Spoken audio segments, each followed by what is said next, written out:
efa nanamarika ny toetrandro sy ny toetany aty atsimo Madagasikara hatr'izay ny haitany. Noho ny fiovan'ny toetrandro dia mihena trano ny rotsakorana. Ny fiakaran'ny hafanana no mahatonga izany fikorontanany toetrandro izany, ka mitraika amin'ny fivoaran'ny zavamaniry anatin'izany ny hazo. Maina ny tany sy mamokatra ny asa fambolena. Izany ny olana sedrain'ny mponina eto Manompo distrikan'ny Toliara faharoa. Tsy maintsy manao asa ivelomana anefa izy ireo, ka misy no mitrandraka ny ala amin'ny fanaovana saribao, misy fetrany ihany anefa ny fitrandrahana satria arena mety ho ritra ny ala.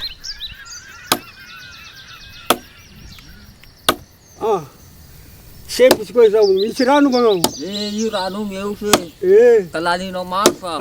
Zao tsy raha andrany maro fa biby ny hariva dia tony zay. Atsampy ranontsika iny.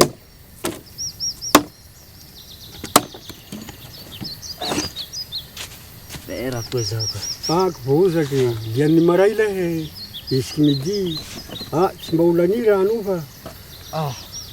Anjeraka aloha ty asa ty. Asa toy mahery. Zagny nahitako hazo bakilavitsy agny.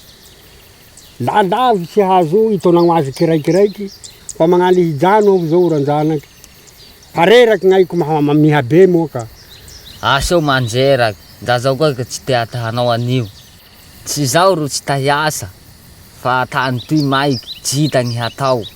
Fambolea tsy misy ora. Tany maiky tsy misy ny vokatsy.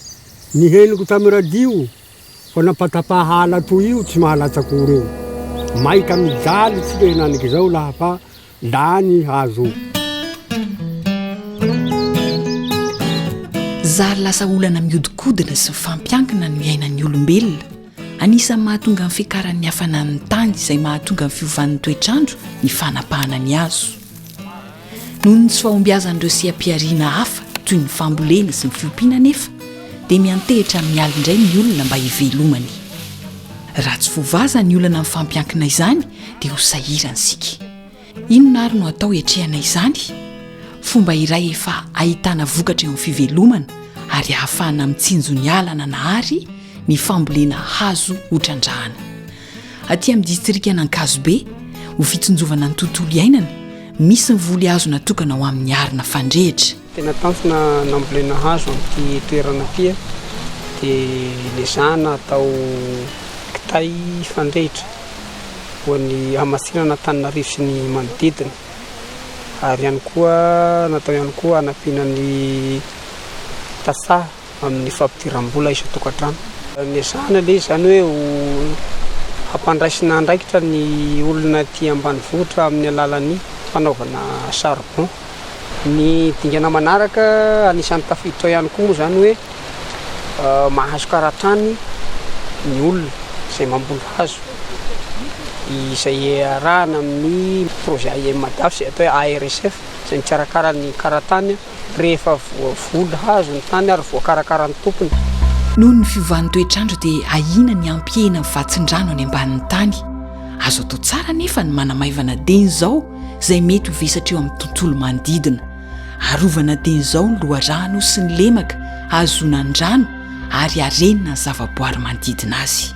Nanao ny fambolena zanakazo zareo dia mba iarovana ilay novotany Sokoandrika dia namboatra ihany koa barazy tamin'ny alalan'ny tsatotsatokazo mba iarovana zany ilay lavadavaka lavan'ny rano ireny. Dia nametraka tatatra lehibe ihany koa mba iarovana le fiantifan'le reka betsaka loatra zany. Ny antony tena anaovana izany dia ny hoe hanatsarana ny rano mivoaka avy amin'ny toerana io satria mamatsy ponina marobe zany izay rano avy amin'ny toerana io izay. Efa tonga saina amin'ny asan'ny hazo sy ny ala eo amin'ny fiforonan'ny rano sy ny fiarovana ny loharano amin'ny fiotsaky ny tany ny fokon'olona eto ambony tarakely. Tokony ho mailo ny rehetra ka hiaro deny izao ny loharano eny amin'ny fiarahamonina misy ny tsirairay. Andraikitra ny tsirairay avy no mandray ny fepetra rehetra mba ahafahany isambatan'olona voalohany indrindra miatrika zany fiovaovan'ny toetrandro zany mba ahafahana manatanteraka seha-piariana maro isan-karazany izay iainantsika satria i raha malala fa amin'izao taranaka ankehitriny izao dia efa hita ny fitotonganan'ny vokatra etỳ tsaha, hita ihany koa ny fiovan'ny karazana hafanana sy ny atsika zay mikorotana tanteraka ao anatin'izany zany a na ny taranaka ankehitriny na ny taranaka ho avy dia tadidomodoza manoloana zany fiovaovan'ny toetrandro zany ka anjarantsika tsiraray avy no manao ezaka no manao dingana ary ihany koa ny miezaka ny manova fomba fanao mba hahafahantsika miatrika izany fiovaovan'ny toetrandro zany